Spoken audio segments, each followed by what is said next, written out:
Welcome to Sat Chats, the Bitcoin podcast where we chat about sats. Sats are the smallest part of a Bitcoin, the same way pennies are the smallest part of a dollar. With Sat Chats, we are building the world's biggest Bitcoin welcome center to serve as your gateway to generational wealth.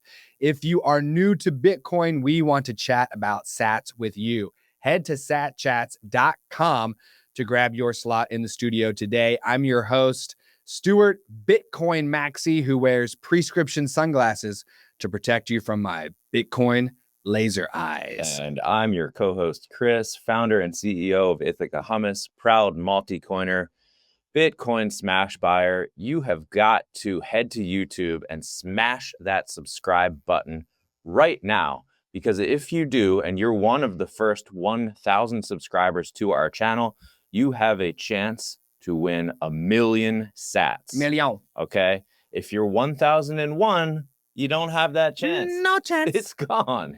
So don't be 1,001. Get in there while you still can. Be one of our first 1,000 subscribers.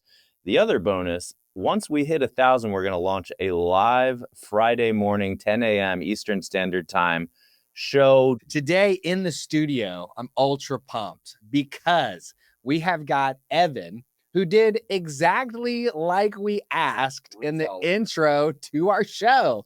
He found the show. He listened to the show.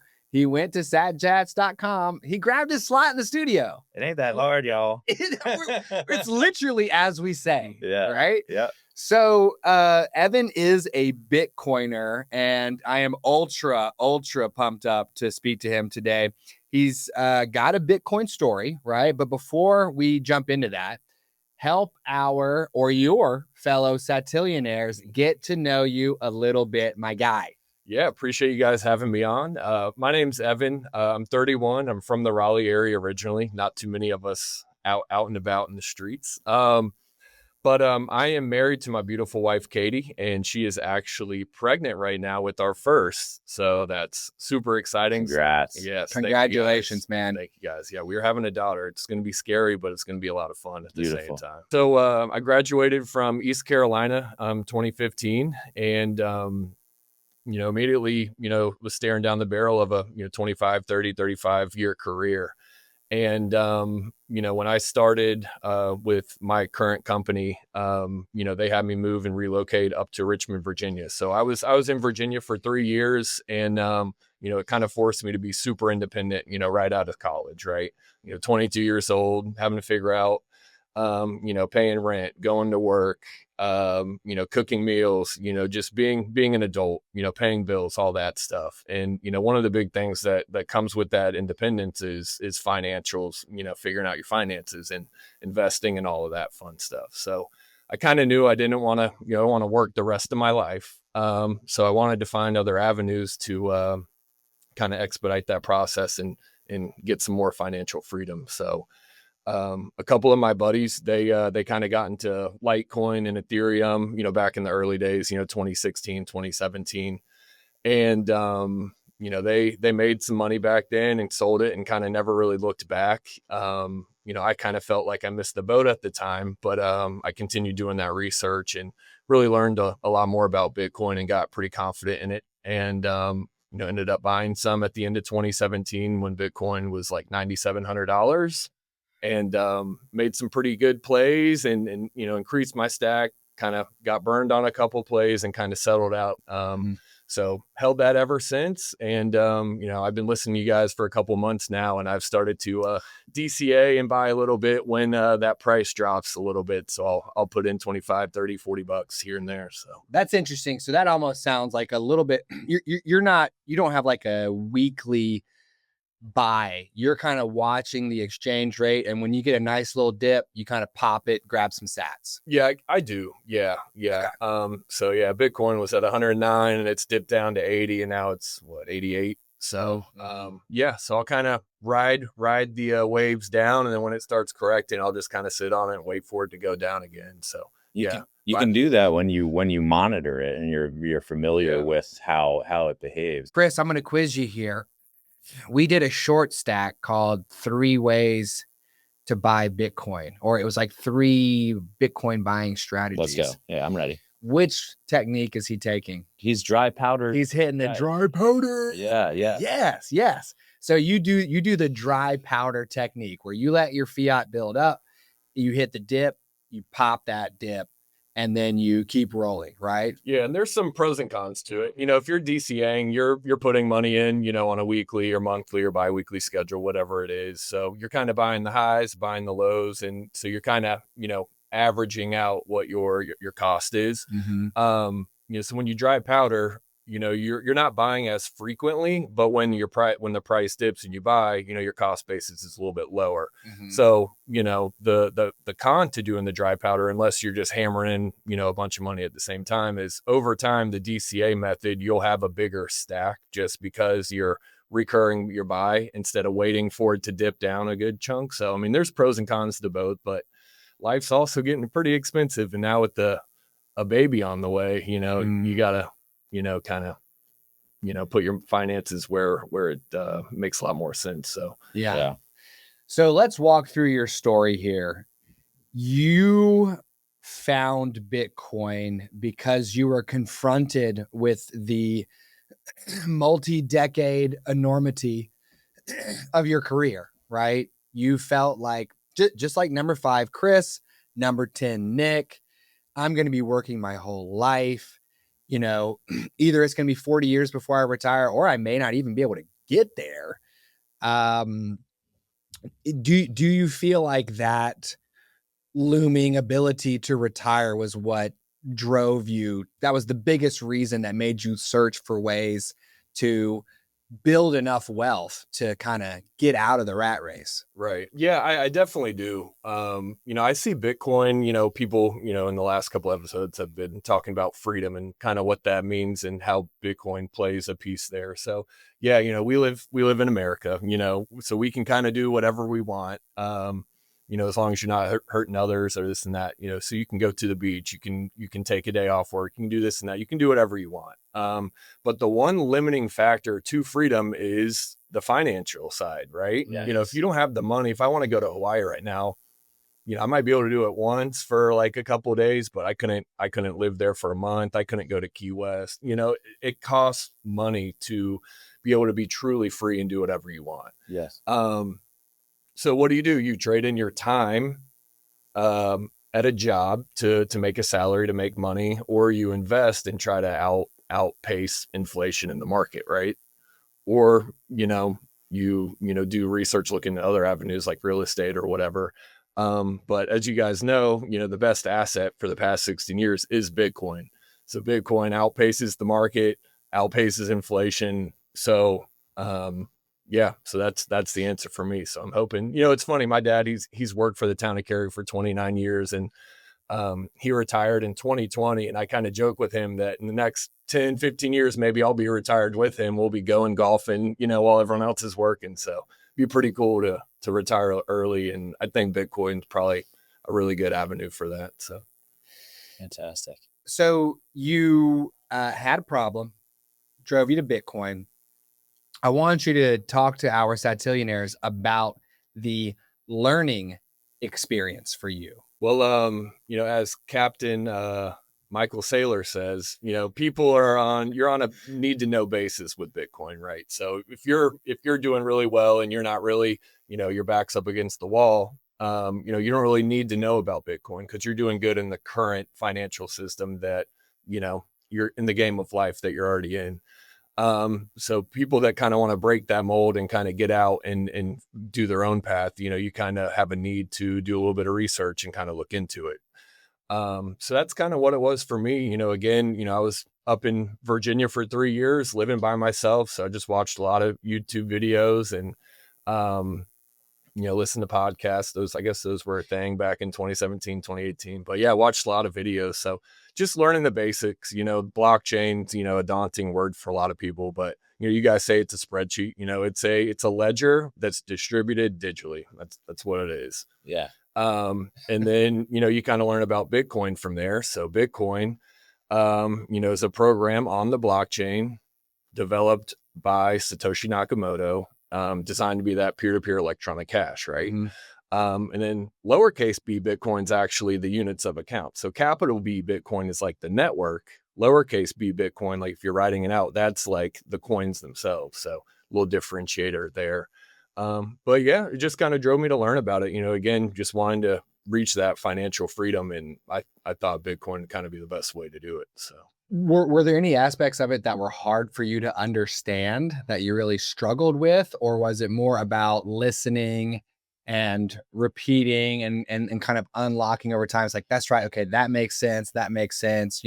What was that like for you? Well, you guys actually helped me the most with like the mining side and the nodes and all that stuff. So I don't really know about that side. I mean, I know you like mine for Bitcoin. I didn't realize how green it was. You talk about like excess energy that kind of just gets wasted, and then you kind of just like attach a rig on top of it and hone in those resources. So I mean, there's a lot that you guys taught me about on the mining side, which is pretty cool. I felt like I understood Bitcoin pretty well just from like a bird's eye view of it. There's only ever going to be 21 million. And I actually have a question on that. I don't know if you want to get to it now or later, but just the finiteness of it, the halvening, every 4 years, Bitcoin's going to run until 2140. And just how that software program runs. I mean, it's been around for 16 years. It hasn't been hacked. Mm-hmm. I mean, it's like the most secure thing that we have, Yeah. So no one person controls it. It's pretty awesome. Let's go. It's amazing. So what's your question? So, we can start looking towards the future of Bitcoin, but I mean, if you get your calculator out, so you have 21 million Bitcoin, mm-hmm. and each Bitcoin can get broken up into 100 million fragments called satoshis, satchats. Oh, yeah. So 21 million times 100 million is a big number. If you divide that by 8 billion people in the world, it only comes out to like 265,000 sats per person. Yeah. Is that enough for everybody? I mean, could you do like an airdrop style thing where you double the amount of Bitcoin? So it goes from 21 million to 42 million. Then everyone that owns Bitcoin, you just get airdropped your amount, kind of like a stock split. Uh-huh. Okay. So that way, instead of 265 per person, now it's 520 or whatever the number is. Mm-hmm, mm-hmm. Could you do a 4-way stock split if like everyone in the network agreed to it? That way, yeah, mine just got cut into a fourth of the value, but I just got 4 times like a stock split. That way there's enough satoshis for everybody if it were to get adopted globally. Like a micro sat. Right. Kind of concept. So are you saying could we take the supply of Bitcoin from 21 million to 42 million in order to double everyone's current sats and allow for more sats to circulate? Correct? If it is going to be a global currency, is 265,000 per person enough? Right. Or are we going to need more? So would you like? Absolutely no effing way. Nah, bro. 0 shot. Not ever. No over chance. My dead body. Over my dead body. Over my dead body. What's the reasoning? What's the reasoning for not allowing the supply to increase? Yeah. Okay. Because if you're getting airdropped, if you're getting the same amount in value, so if you own 3 Bitcoin, now you own 6, but it's, instead of 100K, it's now worth 50K. You still have the same value, but it just gives more quantity for the whole ecosystem to operate. Uh-huh. Chris? Well, the fixed supply just doubled. The lowercase b Bitcoin, 21 million, has to stay constant. We can fractionalize that more underneath of the 21 million. But what we would never want to do is double the 21 million to 40 to 42. Well, and why don't we want that though? Like, why not? Because then the price of 1 Bitcoin gets cut in half. So for me, the reason why I want the supply to stay at 21 million forever is because it's one of the core tenets of Bitcoin. With Bitcoin, Satoshi created digital scarcity. He figured out how to create a piece of information online that cannot be reproduced. You have to work for it. You can't, cut, copy, paste, right? So if you take one of the biggest items about Bitcoin, which is the fact that it is the only thing ever with a verifiably scarce amount, right? And you say, well, let's double that overnight. You have destroyed one of the central elements of Bitcoin. And then the philosophical agreement that I have with Bitcoin would go away, because it's like, well, we thought it was capped. Now, technically, it is a piece of software, and it is run through a distributed consensus to where if we all agree that we want the supply to increase, well, then you can fork the Bitcoin code and everyone can adopt a version of Bitcoin that has more supply. So I'm not saying that it's impossible, but I am saying that all of us are jumping in because we see that when we put our value in anything that there can be made more of, it will happen and it will debase. When you put your value into gold, they find more, it gets debased. When you put your value into homes, they build more, it gets debased. When you put your value into land, they literally make more, it gets debased. So Bitcoin's the only thing that is a hard no, thank you, sir. Right. Now, we can still solve your problem, because 2.1 quadrillion sats, it's a lot of sats. It should be enough to service the whole global economy. To an extent, several million are... They gone. They gone. They long gone. They're hanging out on the bottom of the ocean with Blackbeard's ship out by the Outer Banks, dude. You're never going to get them back, which means that 240 to 260,000 sat per person on Earth today number, it ain't even that much. Yeah. It's actually less than that. So there's two things going on here. Number one, the amount of sats you need will go down as your ability to buy stuff with them goes up. So today, 200, we'll say 250,000 sats, okay? Make it nice and easy. That ain't going to get you a lot currently at this time, right? So let's say 1,000 sats per dollar. It's like $250, right? Like we can go to Wegmans once with your total supply of satoshis in today's world. But once we get to 2138, 2140, 250,000 sats could get you a $250,000 home, you know, or it could get you 3 or 4 Mercedes G-Class. You know what I mean? So your share of the sats will go farther because you won't need as much to buy the things that you need to buy. I could go to Wegmans many times with $250,000. So Jeff Booth, the deflationary aspect of Bitcoin will mean that your sats are going to go further and further. Right. Okay. The second piece here is that we can solve your problem of not necessarily having enough satoshis through the rules of Bitcoin itself. So we don't need to increase the supply in order to divide it up into smaller pieces. Once we reach a point where 2.1 quadrillion sats is somehow inexplicably not enough to service the world's economy in a deflationary environment as gifted to us by hyper-Bitcoinization, but you could see a world where now each Satoshi is broken up into 100 million Jamoshis.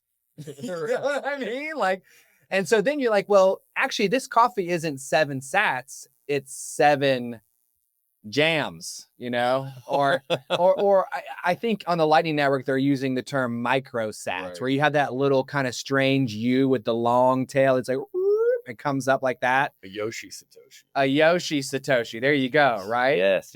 Let's crowdsource this puppy. So then you're like, well, dang, this is actually 7 microsats, and there's 100 million microsats in a sat, and I've got 250,000 sats. I'm a freaking billionaire, right? So the divisibility of Bitcoin is part of what makes it such an incredible form of money.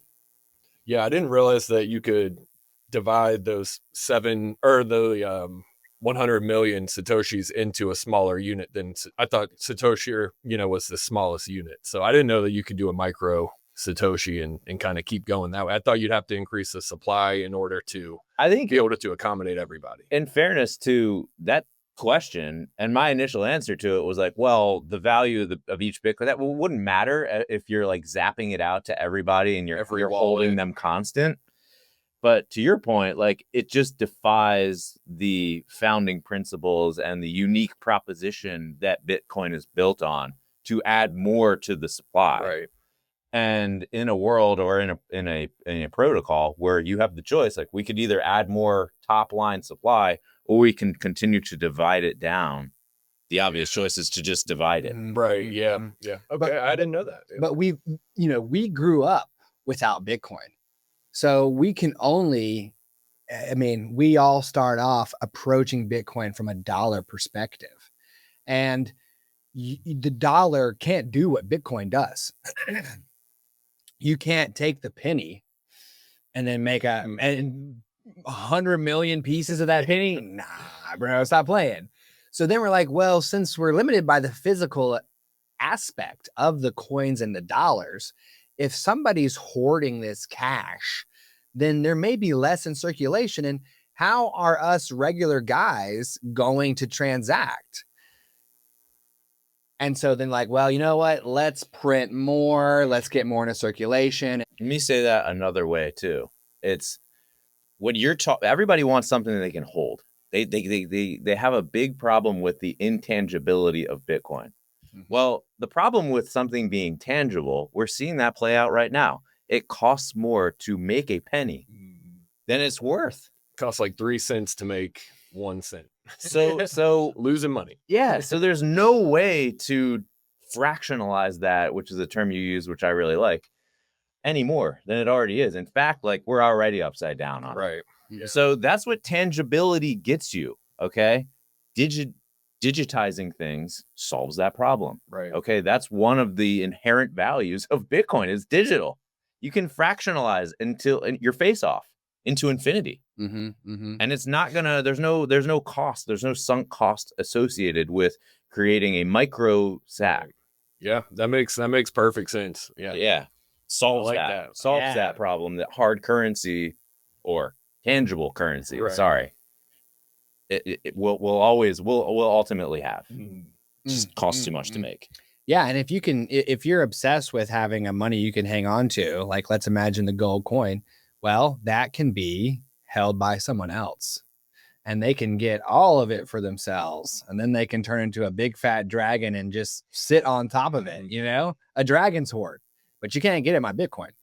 You know what I mean? What are you going to do? Sit on top of the internet? Shut up. You know what I mean? Get out of here, dude. My Bitcoin's my Bitcoin. You can't find it. You can't get it. No thanks.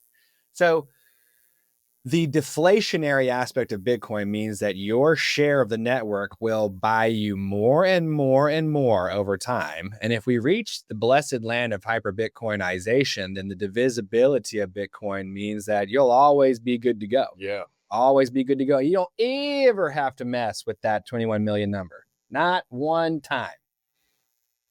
I like that. Yeah, I didn't realize that Satoshi could get broken down further. So that answers that. Yeah, and you could actually have fun in all sorts of ways with Bitcoin because we have broken it up into 21 million. What Satoshi did is he took that digital scarcity that he created or discovered, and he broke it up into 21 million Bitcoin. And underneath that, 2.1 quadrillion Satoshis. But we could break it down into microsats or, into Jamoshis. Let's roll. Yeah. What did you like? You liked, what did you say? Something sats? Oh, Yoshi Satoshis. Yoshi Satoshis, right? Yeah. But you could also, for example, go the other way. You could have a Godzilla coin that's like 100 Bitcoin. Like, here's... You know what I mean? Or a Godzilla coin could be 1 million. There's 21 Godzilla coins. Humdog Millionaire has one of those. I'm working on it. It's like the game of Risk where you can have the cannon, the cavalry, or the actual foot soldier. Yeah. Want all cannons out there. Oh, dude, he wants those cannons. Boom, he wants to smash your lines with his cannons. Yeah. So, yeah, that's good. Amazing, right? So, how do you feel having talked about that? No, I like that piece of it. And, the 21 million, I mean, that's part of the that's part of, the software. That's part of, why people like it, is that finiteness of it. So I didn't know if you would have to increase the supply, if global adoption is the end goal, right? If you had to increase supply, or if you could, keep just making it more and more divisible. Mm-hmm. So yeah, that's good to know. Yeah. So what other questions do you have for the show? I don't know. I really like talking about like the risk of Bitcoin or lack thereof. Back in 2017, 2018, when I came aboard, it was risky back then, because Bitcoin went from like 19 grand down to 3. And one of my buddies, he actually bought the top back then and rode it all the way down and then rode it all the way back. So good for him. Yeah, he hung in there. But yeah, so just kind of like talking through like the timeline, 2017 to present day, I like to say now that it is riskier to not hold Bitcoin than it is to hold Bitcoin. Yeah. At this point, right? But yeah, back in 2017, 2018, yeah, I mean, that was what, like an 80% correction then. And you had a whole bunch of stuff. And this is why I kind of have my phone out, just kind of some of the timeline of what was happening during those years, right? So, any media coverage back in those days was super negative, right? Big negative volatility, so that 2017 to 2019 was pretty rough. But then what happens, 2019, 2020 comes around and, we're setting higher lows, which, higher lows, you get an all-time high of 65,000.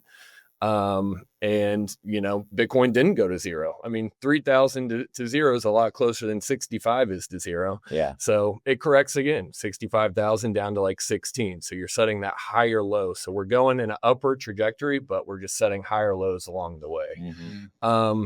So, Bitcoin in 2017, that's like a digital lottery ticket. I mean, that's what it says on my Twitter, my I saw that. Digital lottery ticket holder. I mean, that's what it was back in the day. Like, this is like my home run play. And then throughout the years, it just gets less and less risky. Mm-hmm. So, I mean, what do I have here? So yeah, so like 2024 comes around. Now we're playing roulette. Now we're on the outside of the table. We're 50-50, black or red, odd or even, because at that time we had, the election coming around. So you kind of have a pro crypto government, an anti-crypto government, kind of like a 50-50. Choke point 2.0. Not sure if you guys have talked about that yet, but a lot of crypto companies and owners were kind of getting debanked, and, all the regulations were super gray. So a lot of people in the crypto space just want clarity, all the gray area stuff. So when someone operates, they don't know if they're, abiding by the rules and the guidelines. Everyone just wants the clarity of it. So, keeping everything vague, allowed for, the U.S. government to kind of do as they wish with, with the rule book, at the time. So that choke point 2.0 was pretty negative. That was, 2024. Beginning of 2024. Yeah. But then at the same time, countries and companies are buying crypto as well. So, there's a lot of positives around it. The media hysteria was kind of more in a positive light now. And, now we're looking at present day, 2025. Now we have a super pro crypto government. Strategic Bitcoin Reserve got announced. So the risk level from 2017 to now is like night and day different. I mean, it is so much less risky now, and it's going to continue getting that way, as we continue to see that adoption and we get actually, a framework of, guidelines and regulations around it. ETFs, I mean, there's so many ETFs, but yeah, just in general, it's getting less and less risky. I feel like people are still looking through it through the lens of it's a scam. It's going to go to zero. It like, knock on wood, it like can't go to zero anymore. It's like almost too big to fail. There's too many companies, too many countries backing Bitcoin at this point. It's more risky to not have any than to diversify and, put a couple percentage points in there. So that was a really nice history of Bitcoin over the past 8 to 9 years. And for me, part of what helped me to get that conviction in Bitcoin was to study its history. I think in the earliest days of Bitcoin, the greatest risk was your own self putting your keys in a file called, keys.dat on a hard drive, and then you eat the hard drive and that's it for you. They didn't have what we have today. They were bare metal Bitcoiners. It was tricky to get Bitcoin. It was tricky to store your keys. And then you eventually reach a point where, the riskiest aspect of Bitcoin was the fact that you were kind of openly building a parallel monetary system for everybody to see. And, the governments who didn't dismiss it outright were starting to be like, well, hey, yo, what's going on here? That's not fair. We're supposed to be able to print money for free that you have to work for, right, guys? This is not cool. You're playing with our toys. You know what I mean? So we don't want to be constrained by the value that we deliver to you. We want to be able to print our money into infinity and beyond, while you stare down the barrel of a quattro-decade career that may or may not end in a successful retirement. So then you do have that Operation Choke Point 2.0 and the whole world of politics as well. It is true that the American government over the past few years was quietly making it hard to succeed. And that's unfortunate, right? However you feel about that government, whether they did well or they did poorly, when it comes to Bitcoin and to a greater extent crypto, they were hating, bro. They were not happy. And even today, even in today's world, we do have a more we do have a current regime that is all about it, and that's great. That summary you gave that features some of the political resistance turning into political support, it does make a difference for Bitcoin adoption in the short term. Right. I'm happy for it. I am not going to fight them supporting me and my Bitcoin. When I zoom out far enough, I don't care about your silly little decisions that you make, because your form of gouvernement is going to have to get much better sooner or later, whether you fight or support Bitcoin. Bitcoin is Bitcoin, and it is slowly reshaping the entirety of our earth. And as long as I can hang in there, things are going to go my way. Yeah, I think Captain Sailor said it was headwinds versus tailwinds. So now we have the tailwinds, with a pro crypto, at least in the US. So does it kind of feel that the rest of the world's kind of watching to see what the US does before adoption or front running or this and that? Like, I feel like I don't know. I feel like announcements are being made and then just like nothing really happens. Yeah. I feel that way too. And I know we could talk about this too. This would be decent, or this would be good. But the price kind of is remaining stagnant. But we know companies and countries and people are buying Bitcoin in the background, but the price movement doesn't reflect that. Mm-hmm. They're buying straight from miners, I'm guessing, over the counter. Do you know how like that typically works? If Michael Saylor were just buy 40,000 Bitcoin off of Coinbase, they would have zero liquid. The price would shoot up and this and that. So how does that over the counter work where the price doesn't fluctuate, but we know in the background it's happening? Some major buys are happening. Yeah. But we're not seeing it in the price. How does that work? Do you have any clarity on that? Because I wonder the same thing. It's like, how is Howard Lutnick, announcing strategic Bitcoin reserve and sovereign wealth fund? The guy's a huge Bitcoiner and he's sitting next to the sitting president right now as the Secretary of Commerce, making these massive announcements. Yeah. And Bitcoin goes from 84 to 85 and then 83 and now 80. It's like, what? This should be like exploding right now and it's not. Why? Do you know? Because I don't. I asked the same question. So first of all, do you know who isn't waiting and watching for America to make any announcements? Chris. Correct. The dude was trying to smash before we started taping. Oh my goodness. It's the Lisan al-Nayib Bukele of El Salvador. He doesn't care what America does because he's already figured it out. He's the first nation state to make it happen, at least to make it happen out in public. Because remember, the Himalayan country of Bhutan strapped mining rigs to its waterfall and stacked enough sats to create 1/3 of their nation's wealth. So I suspect that many nation states aren't waiting. Right. They're just waiting to be public about it, because when everyone realizes that all 195 some odd nation states are doing whatever they can to exchange their silly slips of paper for something that actually matters, it will make this go, and then they'll be able to get less and less and less. So layer one is America does seem to be leading the way in terms of announcing a strategic Bitcoin reserve and announcing this intention to buy more through budget neutral means, but they ain't really leading because El Salvador is out ahead. Oh my gosh. And over the next century, I guarantee El Salvador will become the Atlantis of the Caribbean, because he's stacking sats ahead of America. It's unbelievable.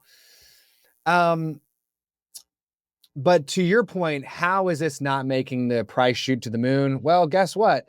Bitcoin doesn't actually care what its exchange rate is, because Bitcoin is Bitcoin. And the value of Bitcoin is not 80K or 90K or 100K or 120 or even a million. The value of Bitcoin is 1/21 millionth of the world's economy. That's the value of Bitcoin, which means that regardless of how this price does or does not fluctuate, one Bitcoin is actually worth $44 million today in fiat terms. Okay. Now, this over-the-counter action, it's a neutral asset that is not issued by anyone, which means we can do whatever we want with it. I can buy Bitcoin. If you wanted to send me one Bitcoin in exchange for $10,000, you could do that. We don't have to follow this price. We don't have to follow this exchange rate. That's the exchange rate that the market has effectively aggregated. Nailed it. Through all different types of information. And when you go to different exchanges, Coinbase, River, Swan, Bitcoin Well, you'll see slightly different numbers, because everyone's just trying to figure out what they can make deals for, right? So when you do this over-the-counter stuff and the Chad Michael Saylor buys Bitcoin directly from a miner or directly from some secret whale who's been hanging on to his corn since 2010, that doesn't do anything for the information the exchanges have to try to make the market and set the exchange rate. So I do believe that some of your biggest players are buying directly from others, aka peer-to-peer. Right. Bitcoin works, folks. And since we can't see that, it's not having any impact on our plebeian exchange rate. Okay. Because we're just a bunch of plebs, dude. All right. Now, he might be an equestrian. We're definitely just some plebs. Oh, yeah. You know what I mean? Oh, yeah. We're straight bleaching togas clean with pee-pee, that we collected from these urinals, dude. My guy over here, he probably has a horse at this point, but he's still not even a senator, right? He's the next tier up. What does happen here though is eventually it'll catch up. Yeah. Because Bitcoin's supply is capped. So it doesn't matter how many over-the-counter deals you make, eventually you will need to go get some from someone where we can see it. And when that starts to happen, woo, the true value or the true exchange rate, you'll see it go up and up and up and up. Yeah, that makes sense. Do you think companies and countries are trying to, depress the value so they can buy in lower? I mean, I would say yes, but I mean, we don't know that for sure. I mean, so in order to manipulate the exchange rate of Bitcoin, you have to have Bitcoin. True. And you need to sell your Bitcoin so that people see, man, there's a lot of sell pressure. Guess this, there's a lot more Bitcoin available. So that exchange rate comes down to try to absorb that fresh supply. You know how many times you can sell your Bitcoin to manipulate the price of Bitcoin? If you sell it, only once, right? One Correct. time. Yeah. One time. And how in the absolute world would you decide that your strategy to buy more Bitcoin at a lower price would be to sell the Bitcoin you currently have? It doesn't make any sense. So there is chatter online. There's like they're manipulator, and to an extent, some of the financial products that they built on top of Bitcoin, where they've got ETFs, they've got now options, calls, and puts. They've got all kinds of weird financial stuff going on where they can buy this as a hedge against that, and then there's a future, and there's like almost like an arbitrary trade you can make that just fully makes you money. Period. I don't get any of that. I don't need to get any of that. I just need to stack sats and watch it all because I'm down here and they're gonna do all this stuff, and that's fine because I'm gonna whoop. So it does seem there are some elements there, but and I do think that today's nation states and corporations are trying to get as much as they can over the counter, directly peer to peer through these different financial products because they all know it's about to go whoosh, right? But you can't manipulate Bitcoin the same way you can manipulate your dollar supply. So eventually something's going to happen. And all we got to do is hang in there and stack sats and just enjoy the ride. Just hodl. Yeah. So let's recap the conversation here with Evan. Evan, 31.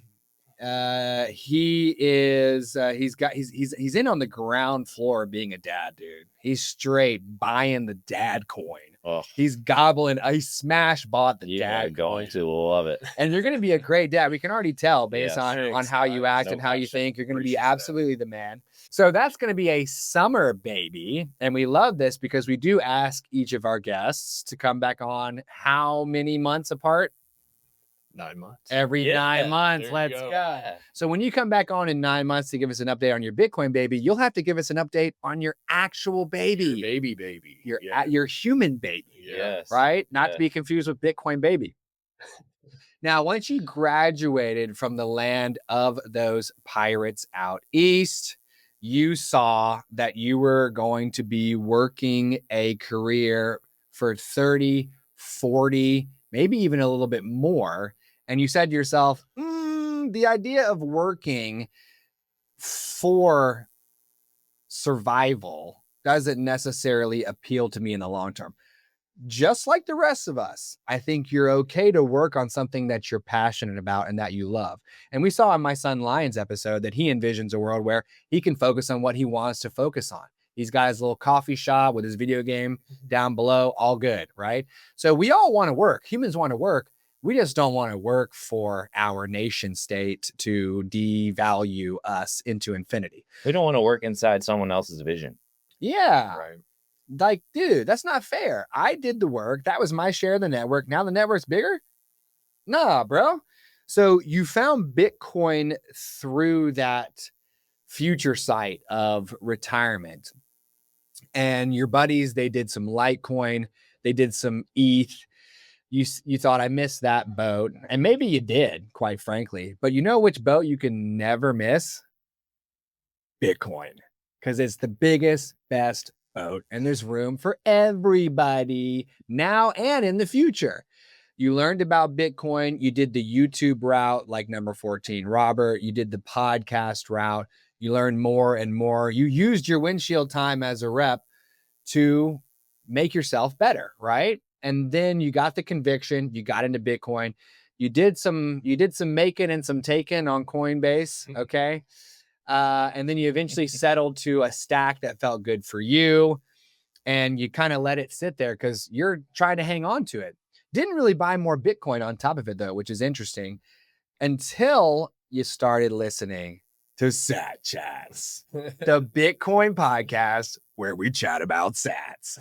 And you started stacking them sats again. Let's go. I literally love that. And a number of guests have reported like a revivification or rejuvenation or a re-energizing moment where they're like, Bitcoin. Yeah. Bitcoin. Oh, yeah. Right? Bitcoin. That's right. Bitcoin.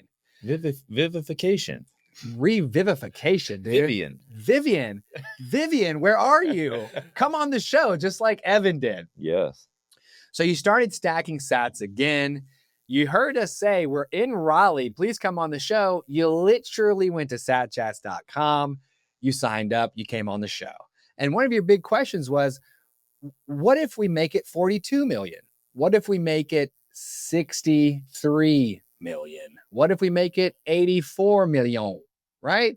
Because there's not going to be enough sats for everybody. If there's 250,000 sats per person today, it'll be just like a stock split. Nah, Bitcoin ain't no stock. Bitcoin's not like your money. Bitcoin's not like your stock. Bitcoin is Bitcoin. And if you need more Bitcoin, you just chop it up into smaller pieces. Beautiful. Amazing. Yoshi satoshis, jamoshis, microsats. Feels a little clinical. But your share of the network will buy you more over time, and you can divide it up into as small of a piece as you need, which we saw is impossible with your nation state paper. Pennies? Dad, Yeah. pennies. Pennies. Give me a break. Pennies on the dollar. Pennies on the dollar, dude. Our dollars are worth pennies on the dollar. So we're going to put them into Bitcoin.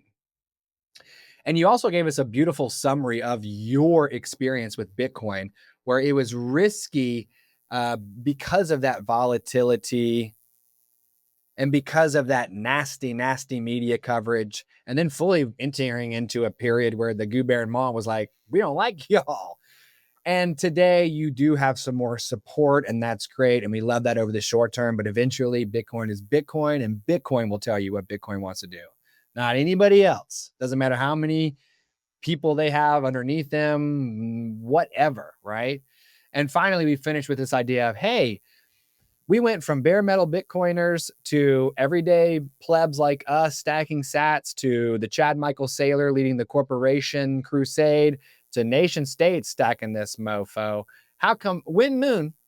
Well, we're not sure, but we don't care because we already know it's actually at the moon and beyond. And we just need to keep hanging in there because it'll go where it's going to go. It can only do one thing. It's going up forever, Laura. So we have absolutely enjoyed dearly our conversation with the second Satillionaire here on the show. And we are going to make you an offer. But before we do, we want to take a little brain break. Nobody should make a decision on an empty stomach. Can you remember which flavor of hummus you are going to taste? Let's get some jalapeno rolling. All right, it's been a very spicy convo. Also, what are we going to taste this with today? Today we've got a very special first time on the show that we're not using a nondescript unbranded woven wheat. Today we've got from my good friends at Pretzelized pretzel crackers. Wow. Okay. You ever had a pretzel cracker before? Not like these. Okay. Well, we're going to try that right now. And sea salt here. Let's all dive in. Sam Kestenbaum, get at me. Okay. HODLer. Let's go.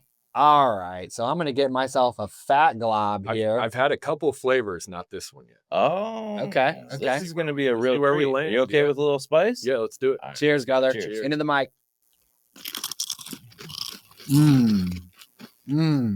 Wow. Yeah. With the pretzelized sea salt, get a nice crunch. Yeah, there's more of a snap and a crunch on the pretzel cracker. That's a little bit different from that woven wheat, right? Yeah. But still nice neutral flavor. You know, the jalapeno lime is really coming through for me because I got a fat glob. And that was delicious. Yeah, what do you think about that, man? That was, that's I think that might be my new favorite, honestly. Well, I've done classics. I mean, I really enjoyed the classic. Yeah. Done some lemon dill, and everything's been really good so far. Yeah. I'm happy we made a little audible here with the jalapeno lime. Yeah. That was really good. Yeah. Well, we know Stuart's a classic man. I am a classic man. And when you come back on in 9, we'll rip that everything bag. Yeah. Hundo P. So that tub is yours. Appreciate it, guys. Let's make Evan his offer. All right, Evan. So as you know, as a Satillionaire, we like to pass along a small token of our appreciation here on Satchats. To each of our guests, we give them the choice between $50 US, that 50 nimbly squimblies. that thing that Stuart can't even touch unless it's framed. Oh, how do I know it's even real? You're gonna have to take our word for it. Yeah. Yeah. You're gonna have to take our word Nice for it. trust economy. Yeah. Oh, yeah. It actually has the word trust right here on the back. You can see it right there. And we had to take somebody else's word for it. So, I mean, you know. Just pass that downhill. All right. So 50 USD or $50 worth of Bitcoin, which Clark Moody Bitcoin dashboard is showing the exchange rate of Bitcoin right now at 88,120 US dollars, which translates into 1,135 sats per dollar times 50 gives you 56,750 sats, or 50 stinky old US dollars. Right. Yeah. $50 that might buy you $20 worth of stuff later, or 56,750 sats that is going to absolutely get divided into those Yoshi satoshis, and you can be like, I can't believe I went on this show and they gave me $56 million. Yeah. I'm taking the sats. Yeah, boy. Yeah. All right. Let's High go. fives. Let's Let's go. go, dude. Get it. Come on. Yes. All day. Get back in the corner and think about what you've done. My goodness. Quiet back there. Golly. So we need you again. Put the dunce cap on. So we love that you stacked the sats with us today. That brings our scoreboard to 40 guests. Big 4-0. Right? Who chose Bitcoin against 4 who chose the cash. We are absolutely taking nation state paper to escuela.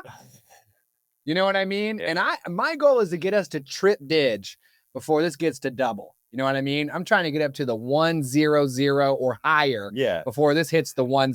You know what I mean? Yeah, that can happen. That's going to happen. Thank you for helping us to achieve our dream. We can't wait to have you back on in 9 months. It's going to be great. This is the time where we would ask for you to give us your value in exchange for our value. And what do we value? We value your subscription. Okay? Subscribe on YouTube now. Do it. And be among the first 999 plus 1 subscribers on YouTube to support this channel. In exchange, we will select one of you at a random, and we will give you 1 million sats just for clicking or tapping the subscribe. While you're here, hit us with a like, hit us with that notification bell icon thing, hit us with the 5-star review on Spotify. I guarantee my boy Evan already did it. Thank you, sir. And also remember that we're going to unlock that live show for you Friday mornings at 10 a.m. Eastern. We're all going to yeet ourselves into the chat section, and we're going to be ripping on Sats live. So thanks so much for listening. Remember, Sat Chats is for educational purposes only and should not be construed as financial advice. Also, our guests' views are their own. See you on the next one, Satillionaires.